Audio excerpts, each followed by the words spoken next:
Bom dia, galerinha! Tudo joinha com vocês? E aí, já fizeram a meditação de hoje? Já prestaram atenção na respiração? Se concentraram aqui e agora? Se não, vão lá, façam, meditem para vocês conseguirem se concentrar na nossa aulinha de hoje, belezinha? Então, vamos começar com a nossa aula de geografia. Então, vamos lá. Vamos relembrar o que nós vimos na nossa última aula. Nós falamos sobre regionalização. Lembra que existem várias formas de organizar regiões, por exemplo, de acordo com as características daquelas regiões, certo? Então, nós vimos na América do Sul, né? Nós vimos duas formas de regionalizar a América do Sul. Então, uma delas foi por meios naturais, certo? Então, lembra das Américas Latina, a América Andina, né? E o Brasil ficou excluidinho ali. Nós vimos outra forma também, que foi por meios históricos e sociais. Então, ela foi regionalizada de acordo com as línguas oficiais ali daquelas regiões. Lembram? E hoje nós vamos ver, então, o Brasil. Será que existem formas de regionalizar o Brasil? Nós sabemos que sim, certo? Lembram que o Brasil ele é dividido em quantas regiões? 5. Vocês lembram quais são? Vejam lá, ó, no mapinha, me acompanhem na página 220. Deixa eu pegar aqui. Então, ó, nós temos aí 5 regiões, que são Norte, Nordeste, Centro-Oeste, Sudeste e Sul, né? Como a gente vê aqui nesse textinho. E aqui, ó, a gente vê no mapa que elas estão divididas. Só que, ó, no mapa não tem o nome de cada região. Então, o que vocês vão fazer? Vocês vão preencher aqui na legenda, pessoal. Então, ó, lembrem lá qual que é. Ó, nós temos o Sul, nós temos o Sudeste, o Centro-Oeste, o Nordeste e o Norte. Beleza? Então, pessoal, essa divisão ocorreu lá em 1988 pelo IBGE. O que é o IBGE? É o Instituto Brasileiro de Geografia e Estatística, tá? Então, esse instituto, ele realiza diferentes pesquisas pelo Brasil. Ele faz o censo demográfico. O que é o censo demográfico, prof? É uma pesquisa que o governo pede para conhecer melhor a população. Então, vai uma pessoa lá do IBGE na nossa casa e ele faz várias perguntas. Então, pergunta quantas pessoas moram ali, a idade delas, o sexo delas, o que trabalham, o grau de estudo delas, várias perguntas, tá? E isso ocorre geralmente a cada 10 anos. E através dessa pesquisa, o governo, ele vê quais as necessidades do povo, o que está precisando, então ele organiza políticas públicas para dar uma melhorada, teoricamente, né? Mas muitas vezes acaba não acontecendo isso, certo? Então, o IBGE, ele observou o Brasil lá na década de 1980 e, através das características das regiões, ele fez essa divisão. Então, o que ele levou em conta? Os aspectos naturais e a organização das pessoas, tá? Então, ele observou tudo isso e nisso resultou essa organização aqui, que é a organização, a regionalização oficial do Brasil. Nós temos também outras formas de regionalizar o Brasil, né? Porque o Brasil é um país enorme, então existem várias características em comum ali. E uma delas aqui, ó, a gente pode ver nesse mapinha da página 221, ó. Super mais. Já até decorei a musiquinha. Vejam as ofertas. Então, olha só, pessoal. Então, nós temos lá, voltando na página 221, nós temos aqui um outro mapa. E esse mapa, o que ele leva em consideração? Ele leva em consideração aqui, ó, como a gente pode ver, os biomas. Então, assim, essa regionalização depende muito da característica que a pesquisa faz. Então, foi realizada uma pesquisa lá para levantar os biomas do Brasil e foi feita então essa regionalização. Então olha só quantos biomas o Brasil tem. Me acompanhem lá na página, tá? Nós temos toda aquela área verde lá, pessoal, que é o bioma da Amazônia. Então olha como ela é enorme, podemos ver que ela é a maior do Brasil, certo?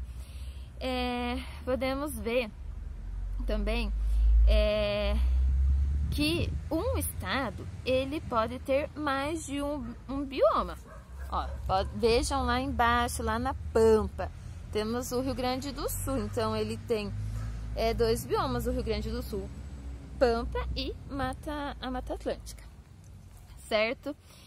E observando, pessoal, esse mapa, deixa eu abrir aqui, o mapa da página 221 e da página 220, vocês acham que eles são semelhantes às organizações? Vejam lá. Estão vendo que aqui na página 220 tem a demarcação política certinha dos estados. Já aqui na página 221, não, né? Como eu disse, um estado pode ter mais de um bioma. Então, essa regionalização, ela não fica aquela coisa bem certinha na regionalização política, certo? Porque envolve os biomas e os biomas não respeitam essa demarcação, certo? Então, respondam lá aquelas questões ali, pessoal. Qual é a informação utilizada aqui nesse mapa para regionalizar e quais estados abrangem cada região, cada bioma, desculpa, e vocês vão fazer no caderno, tá? E aqui ainda no livro, o que vocês vão fazer? Nós vamos ver aonde está o nosso estado. Qual estado nós moramos? No estado do Paraná. Então, vejam lá aqui nesse mapa onde está o estado do Paraná. E vocês vão contornar, podem contornar com canetinha, tá? Contornem e vejam qual é a região, qual o bioma que predomina no estado do Paraná. E aqui também vocês vão fazer a mesma coisa. Vocês vão ver onde está o estado do Paraná e vão... Esqueci o nome. Vocês vão passar lá a canetinha por cima do estado do Paraná, certo? E observem qual região ele está localizado, belezinha? Então, agora lá na página 222, nós temos outra forma de regionalizar o Brasil. Me acompanhem lá, que é através das bacias hidrográficas. Então, ali foi considerado os aspectos naturais também.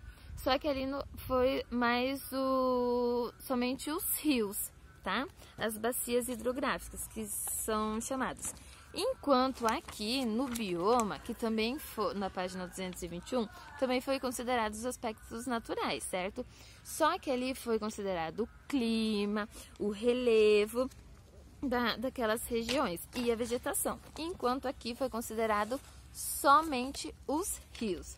Então, ó, observem lá no mapa, por exemplo, ali toda aquela área verde, estão vendo? Por que tá tudo verde ali? Porque toda aquela área envolve o rio Amazonas, certo? Então, as regiões, elas levam geralmente o nome do rio que é predominante ali naquelas regiões. Então, aqui na área verde nós temos o rio predominante, que é o rio Amazonas. E aqui onde o Paraná tá, qual é o rio que é predominante? É o rio Paraná, que olha só, ele não está só no Paraná, ele envolve Mato Grosso do Sul, Goiás, Minas Gerais e São Paulo. Estão vendo também, pessoal, que ali não respeita o limite político dos estados. Então, não tem aquela divisão certinha que a gente vê lá na página 220, certo? E na página 223, então, nós temos outra forma de regionalizar o Brasil, que é através do Índice de Desenvolvimento Humano, o IDH. Vocês lembram que vocês realizaram aquele trabalhinho, né, sobre isso? Então, vocês viram que esse IDH também é uma pesquisa realizada nas casas das pessoas, que levam em consideração vários aspectos. 2 deles, por exemplo, é a renda da família e o grau de escolarização. Lembra que a gente até já conversou em sala sobre isso, ok? Então, aqui vocês que vão regionalizar esse mapinha, tá? Como? Aqui em cima, então, nós temos a divisão dos estados por IDH. Então, aqui nós temos o Índice de Desenvolvimento Humano mais baixo, aqui o intermediário e, por último, o mais alto, que é o que vocês vão fazer aqui. Vocês vão ver aqui os nomes dos estados certinho, vão escolher uma cor e vão pintar esses estados. Depois aqui do intermediário a mesma coisa e o mais alto a mesma coisa, tá? Localizem lá para ajudar, deem uma olhada nos outros mapas que já tem o nome desses estados, beleza? Na página 220 está certinho os nomes, não está abreviado como nos outros. E não esqueçam que vocês têm que colocar aqui na legenda as cores que vocês usaram e preencham também com os números do IDH. Aqui nessa pintura vocês vão usar 3 cores, na verdade assim, 3 tons. Podem usar a mesma cor, só que vocês vão usar 3 tonalidades. Por exemplo, se vocês forem usar verde, pintem uma região lá, por exemplo, a região mais de índice de desenvolvimento humano mais baixo, de um verde bem clarinho. A região intermediária, aí vocês pintam um pouco mais forte. E a mais alta, a mais forte, tá bom? Então, podem usar a mesma cor, só que com tonalidades diferentes. Essa é uma sugestão que eu tô dando, não que vocês tenham que usar só essa cor, beleza? Então, façam lá, preencham lá direitinho. Qualquer dúvida, vocês podem me mandar mensagem, ok? E agora, pessoal, lá na página 224 tem um texto, certo? E nós vamos ler para responder as questões da página 225. Ali, então, nós temos uma reportagem que foi feita sobre o IDH das regiões. Então, ó, essa reportagem foi realizada lá em Brasília. Me acompanhe na leitura aqui desse retângulo amarelo. A diferença de desenvolvimento entre os estados do Centro-Sul, quais são esses estados que ele está falando? São os estados das regiões Sudeste, Sul e Centro-Oeste. E os estados do Nordeste e do Nordeste do Brasil ficou evidente com a divulgação do Atlas do Desenvolvimento Humano Brasil 2013, lançado essa semana pelo Programa das Nações Unidas para o Desenvolvimento, o PNUD. Então, ele está falando que foi realizada essa pesquisa lá em 2013 e nessa pesquisa ficou muito evidente a diferença de desenvolvimento entre as regiões do Nordeste e Norte contra as regiões do Centro-Sul, que são os restantes das regiões do Brasil. O primeiro representante do norte do país é o Amapá, em 12º lugar. O Rio Grande do Norte, melhor estado nordestino, aparece na 16ª posição. Para o secretário de Planejamento e do Desenvolvimento Econômico de Alagoas, Luiz Otávio Gomes, então esse foi um entrevistado. O problema desse baixo índice, dessa diferença entre essas regiões, é histórico. Veja o que ele diz.